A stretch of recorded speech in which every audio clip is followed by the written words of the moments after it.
quem é o irmão Rufino? Ei, E eu também quero fazer já a segunda pergunta emendando. Quem é o irmão Rufino? E também perguntar, rapaz, que nome elegante, Rufino. É descendência, é da onde? Eu quero saber se você sabe também. Sei. Então conta pra gente aí quem é o irmão Rufino e por que Rufino, da onde vem, qual é o significado, de qual país vem, né, o irmão Rufino? Será que Vamos embora. tem árvore genealógica de longe? Tem, Glória tem, a Deus. Tem. Vê só, gente, essa pergunta, eu gostei dessa pergunta. Inclusive, eu sempre que vou em algum programa, ou até mesmo em live, o meu desejo de se perguntar é isso. É o porquê de irmão Rufino. Pronto. E quem é o irmão Rufino? Irmão Rufino é uma pessoa, né, hoje eu tenho 30 anos de idade, a pessoa que vê o nome irmão Rufino acha que ele deve ser já um senhor, né? Aí o senhorzinho, né? Inclusive, geralmente quando tem pessoas que não me conhecem pessoalmente, né? E quando a gente vai atender, né? Ou vai entregar um documento, alguma coisa parecida, e quando a pessoa diz, não, diga ao irmão Rufino que eu mandei um abraço pra ele, e diga ele que eu tô orando por ele, tá certo. Eu lhe agradeço. Eu sou o irmão Rufino. Recebo. Aí ela diz, não, mas você é o irmão Rufino. Oxe, eu pensei que o irmão Rufino era mais velho. Então, assim, o Rufino traz a ideia para muitas pessoas de uma pessoa bem, né, mais velha do que esse rapaz que está aqui na frente de vocês, novinho, né? 30 anos de idade. Mas vamos lá. E parece ter menos, viu? Obrigado. Primeira pessoa. Parece ter menos. Né? O pessoal diz mais que eu tenho uns 35, 40. Mas vamos lá, gente, ó. Eu nasci aqui no Cabo, sou como é o nome? Natural do Cabo de Santo Agostinho. Mesmo, sou cabense. Cabense ou cabuloso? Nasci aqui nesse hospital aqui, não lembro bem. São Sebastião. São Sebastião. Poxa, então eu nasci lá também, que Eu coisa nasci- boa. Opa, rapaz. Nasci no São Sebastião, porém ainda que em Pojuca, né, antigamente tinha uma dificuldade muito grande para a criança nascer, né, assim aí, mas eu morava em Serrambi. Serrambi, não sei se vocês conhecem, que a maioria das pessoas conhece, Serrambi é ali próximo a Porto de Galinhas, Maracaípe, Serrambi. E eu vivi 25 anos de idade ali dentro daquele local, um local habitado por, hoje tem 4.300, 500 pessoas, mas antes era um local bem pequeno, né? Uma praia muito linda, mas um local bem pequeno. Um ambiente que eu aprendi muitas coisas ali, mas também passei por alguma experiência muito difícil, né? E eu sempre costumo de falar que as experiências que eu passei ali em Serrambi me ensinaram a hoje estar aqui, né? Eu particularmente falando, eu já passei por todas as experiências de criança a adulto, né? Eu sou filho de meu pai Josias e Ana Rufino, e composto num casamento, o primeiro casamento do meu pai com a minha mãe, de 4 filhos, né? E eu sou o mais velho do casamento, sou o mais velho. E o que acontece? A gente ali em Serrambi, minha mãe tinha um problema muito grande no relacionamento entre ambos, e precisaram se separar, né? E daí a gente foi criado praticamente na rua. Eu com 12 anos de idade, eu estava no meio da rua, procurando latinha, catando latinha, e era uma coisa outra, eu e meus irmãos. Lutando para sobreviver. E era eu com meus irmãos, a gente ia sair a pegar latinha no tonel do lixo, e por ali vai na beira da praia, e se alimentava, inclusive, muitas vezes ali, né, da casa dos veroneiros, que tem casa ali, né? Os ricos, né? Daquela localidade. E foi passando o tempo, e chegou ali a minha adolescência, né? Depois dos 12 anos, eu me envolvi, né, com algumas coisas que não condizia com aquilo que minha família me ensinou, meu pai, minha mãe, enfim, meus avós. Me envolvi nas drogas e comecei a andar com pessoas erradas e praticar algumas coisas que não era muito legal. E depois saía, ia para a igreja, e depois voltava de novo e ficava naquele perrengue. Sei bem como é. Assim? E quando foi com meus 15 anos, estou abreviando, mas quando foi com meus 15 anos, eu conheci a minha esposa, estava completando os 16 anos, conheci a Enaide, né, ela tinha 15, e eu passei para os 16, conheci ela com 15 e ela com 14. Fui para os 16, ela veio para os 15, a gente conheceu e a gente se juntou, casou, né? E ali eu comecei a sair da casa do convívio dos meus pais e fui viver minha vida. Porém, a gente passou por uma experiência muito difícil. Primeiro que era praticamente duas crianças morando junto, né? Dois adolescentes. E segundo que aí veio a situação de eu nunca fui preguiçoso, sempre gostei de trabalhar, né? Sempre fui de estar ativo, ou de uma forma pequena ou grande, mas eu sempre gostei de estar no meio trabalhando. Mas veio a questão do mundo, né? Do mundão. Ali, quando eu entendi que achava que eu era adulto, eu comecei já a praticar as coisas que eu queria, né? Não estava mais no convívio dos meus pais e ganhei algumas experiências. E nessas experiências foi a rejeição da sociedade, né? Porque você sabe que uma pessoa, quando pratica algumas coisas erradas, ela não é benquista, né? As pessoas repudiam ela. Infelizmente, poderiam abraçar, né? Assim, tentar levar, mas infelizmente tem aquele temor, aquele medo. E me repudiaram algumas coisas, depois voltei para a igreja. E daí criei uma experiência ali meio difícil. Foram 25 anos morando ali dentro. E eu me lembro que passaram-se o tempo, né? Eu já dentro da igreja. E um pé dentro, como o pessoal diz, né? Um pé dentro e outro fora, né? Crente Raimundo. Aí Deus, ele me chamou, né? Na verdade, eu recebi o batismo com o Espírito Santo com 7 anos de idade. Né? Eu tinha 7 anos de idade quando eu fui batizado no Espírito Santo, num culto doméstico. Hoje a gente não se vê muito, né? Um culto doméstico, mas... foi no culto doméstico. E como eu falei um pouco da minha infância, e quando foi com meus 16 anos que eu fui pra rua, casei com a minha esposa, juntei com a minha esposa, eu comecei a praticar aquilo que eu achava que eu poderia. E os pais da Inai, da minha esposa, tentou puxar ela de volta porque viu que o caminho que eu estava indo e poderia... Não era muito bom. Botar ela, colocar ela. Eu me fiz de crente de novo, né? Meu Deus. É testemunho. Me fiz de crente de novo para tentar segurar ela. E fiquei ali naquele impasse. Só que quando foi um dia, Caio e meu amigo Everson, Deus ele falou comigo. Deus levou uma filha minha. Ela com 8 meses de idade, Deus levou. Deus falou comigo de manhã que se eu não juntasse os pés, ele levaria aquilo que eu mais amo. E isso falou de manhã e à tarde aconteceu. Né? A gente perdeu uma filha e daí eu fiquei com uma raiva um pouco de cristão, de crente, daquilo que a gente defende. A culpa que era sua, você começou a colocar nos outros, basicamente. Colocar em crentes e colocar em Deus, porque eu achava que eu poderia fazer tudo e Deus não poderia fazer. Tem gente que diz, Deus ele não cobra, ele cobra. E principalmente quando ele tem o amor, né? Exatamente isso. Então, daí eu peguei, comecei a criar um ódio dos cristãos, mas aconteceu um dia, 15 dias depois, quando Deus falou comigo, na porta da igreja, só pra você ter uma ideia, meu amigo Everson, quando eu ia levar minha esposa fazia tudo o que eu queria no decorrer da semana.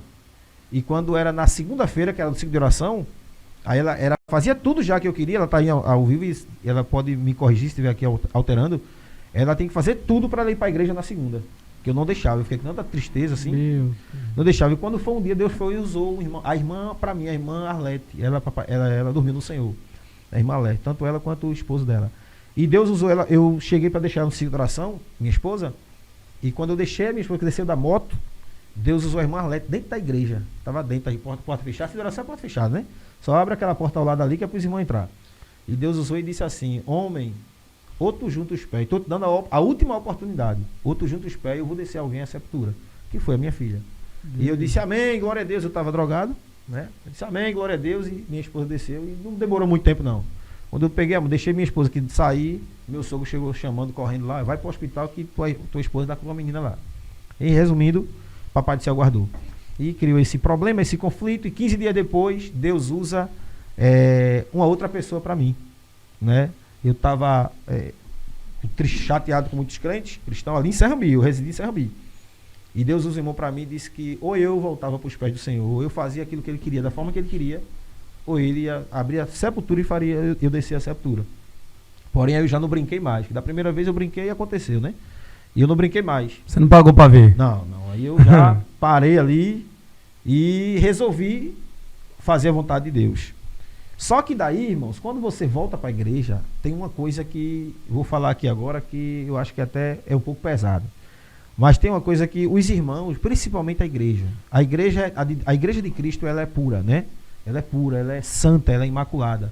Mas tem alguns irmãos que parece que precisam se converter de novo. Né? E quando você volta para a igreja, parece que você está com a lepra que só Jesus na causa. O povo lhe rejeita. As pessoas, você pode estar ali, mas o povo lhe rejeita. O povo não acredita. Esquece os 2 mandamentos de Jesus Cristo, que o primeiro é amar a Deus acima de todas as coisas e amar o próximo como a si mesmo. Aí o camarada, você pecou, para ele ali já não presta mais. Então, para algumas pessoas, né? Algumas pessoas. Para algumas, não vou generalizar. Santarrão, né? Não é assim? Santarrão. Aí eu chegava ali, ficava muitas vezes olhando e foi desanimando aquilo ali, foi desanimando e passou um tempo, foi passando. E quando chegou em 2016, onde entra a história de quem é irmão Rufino e o que ele é hoje, em 2019, vim morar em Pojuca em 2019. 2018 para 2019, eu estava na igreja, não queria ir para a igreja nesse dia, estava muito desanimado, tinha feito quase 8 meses que eu não tinha ido para a igreja. E minha esposa, por muito me pedir, a gente foi, Webson. E quando chegou, ela entrou e eu fiquei na parte externa, de terno, ali direitinho. E terminou o culto, foi virada de ano, 2017 para 18. 17 para 18. E virada de ano, na verdade, foi de 17 para 18. E Deus usa um irmão, terminou o culto, o presbítero fez uma oração, os irmãos estavam saindo dentro da igreja e veio um irmão à minha direção. Estava eu, minha esposa e minhas 2 filhas. E Deus usou o irmão e disse o seguinte, Deus disse, olha, eu sou o Deus do vento. Disse a mim, porque eu não estava querendo ir para a igreja. Eu fui nesse dia porque minha esposa pediu muito.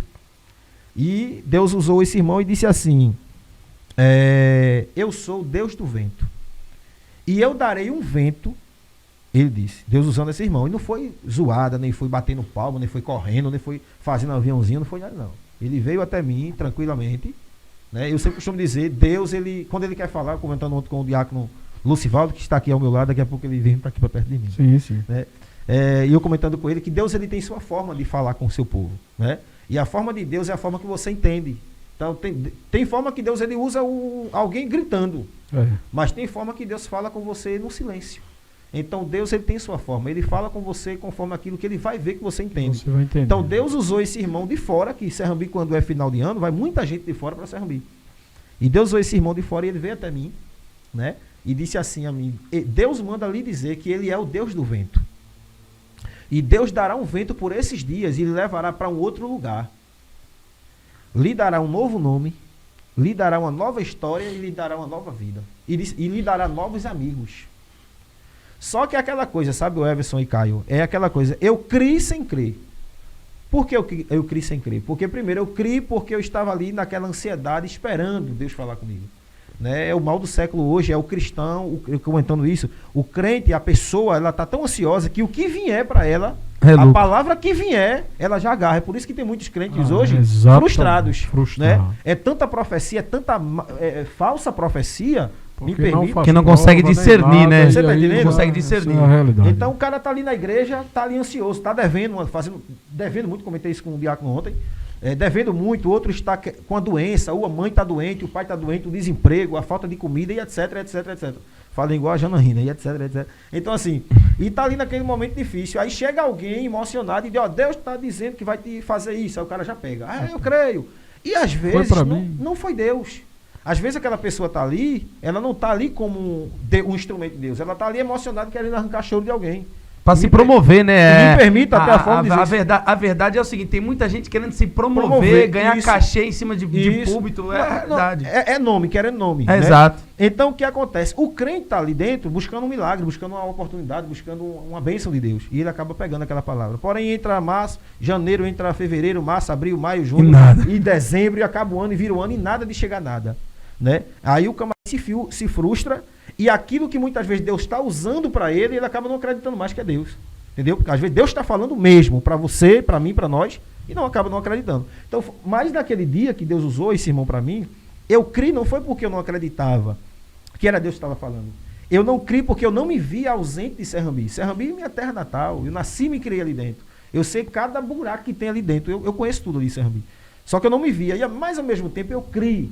Porque a angústia que eu estava vivendo, Everson, era tão grande que eu estava precisando de um socorro imediato. Virar a página, né, irmão? Um socorro imediato. A pior coisa que tem é você chegar num ambiente e a pessoa que... Você chegar e não ser bem recebido ali. As pessoas estão ali rejeitando. É muito ruim isso. Eu tenho essa experiência. E eu peguei aquela palavra e abracei minha esposa e fui. Gente, 25 dias depois, isso foi na virada de ano, de 17 para 18. 25 dias depois, eu estava morando em Ipojuca. 25 dias depois da promessa. E para vocês entenderem um detalhe, não foi uma coisa assim, eita, vamos nos preparar que Deus mandou a gente sair daqui. Não, foi muito rápido. De repente aconteceu, deu um vento, fomos embora. Exatamente como foi a profecia. Como foi a profecia. Eu tenho uma empresa, né, de supletivo. Você logo no começo, meu amigo Caio, fez uma pergunta. Como eu e o meu amigo Everson, a gente se conheceu. É verdade. Eu tenho um supletivo, que onde eu consigo fazer um trabalho de ficha 19, juntamente com os colégios legalizados. E resumindo, tava gastando muito de Serrambi para Ipojuca. Todo dia, passagem, almoço. Eu e minha esposa, e resumindo, a gente veio morar em Ipojuca. Quando chegou em Ipojuca, eu fui morar em cima da igreja, assim, praticamente em cima da igreja, e eu perguntei à minha esposa, de noite, Webs, filha, o que é que nós estamos fazendo aqui? Aí ela disse, tu não lembra da promessa? Deus disse que ia te tirar de Ipojuca e te trouxe para cá. Hoje a gente está aqui. Então eu disse, a gente vai fazer o que aqui? Não conhece ninguém. Então, resumindo, saímos de lá e ficamos naquele local até virou o ano, 2018, aí foi para vencendo o mês, a gente foi conhecendo. Eu tinha feito, Everson, 1 ano e 6 meses que eu não sabia o que era um púlpito da igreja. Acredito. Porque quando eu tinha errado, lá atrás, em 2016, a gente foi afastado. Ficou totalmente... afastado. Então, mesmo voltando para a igreja, mesmo caminhando, mas é aquilo que eu disse, a pessoa não acha que você, que você melhorou. A pessoa só acha que você está ali só enganando. Não é assim? Então... Não acredita, né? É como se não acreditasse mais, não. Quando eu fui para Ipojuca, a primeira promessa aconteceu, que foi levar para outro lugar. A segunda promessa, no segundo dia, eu disse, vamos para a igreja, filha? Com a minha esposa. Eu falei, vamos. Isso foi numa quarta-feira. A gente foi lá para Compés, onde eu congrego hoje. Até hoje. E quando eu cheguei lá, o presbítero Eduardo Silva, quero mandar um abraço para ele, não sei se ele tá ao vivo, eu vi ele aí ao vivo, não sei, assistindo. Eduardo Silva me perguntou, e disse assim, como é seu nome? Eu disse, é Jefferson Rufino. Aí ele fez, rapaz, já tem 2 Jefferson aqui na igreja. Opa, eu posso lhe chamar de Rufino? Pronto. Aí eu disse, rapaz, pode chamar. Eu sempre quis ser chamado de Rufino por causa do meu avô. Né? Meu avô aqui é Zé Cabo, aqui de Ipojuca, do Cabo, de Santo Agostinho. Ele era cabo de engenho, aqui de Usina Mercedes, e é conhecido como Zé Cabo, mas o nome dele é José Rufino. E dos netos dele só tem eu que tenho o Rufino. Ué, honra. E assim, minha mãe colocou escondido do meu pai, botou o nome lá no papelzinho para meu pai levar para registrar, e quando chegou lá ficou Jefferson. Só tem eu, dos meus irmãos, de Rufino. Resumindo. Que bacana. Aí, quando a gente chegou em Pojuca, aconteceu esse fato. A gente foi para a igreja e ele perguntou, posso chamar de Rufino? Pode. Aí ficou, irmão Rufino. Aí ele me deu a oportunidade de dar uma saudação no culto de pregação. Eu estava com bala na agulha, porque estava muito tempo sem pregar, muito tempo sem ter oportunidade. Quando eu peguei no microfone, aí a gente soltou. Aí começou a se espalhar. Rapaz, tem um irmão novo aí que chegou. Rapaz, o caba prega muito. Notoriedade. Rapaz, começou. Chama ele para pregar aqui, chama para pregar ali. 3 meses. Não, isso foi na quarta. Na quinta fui pregar. Aí na sexta fui para a doutrina.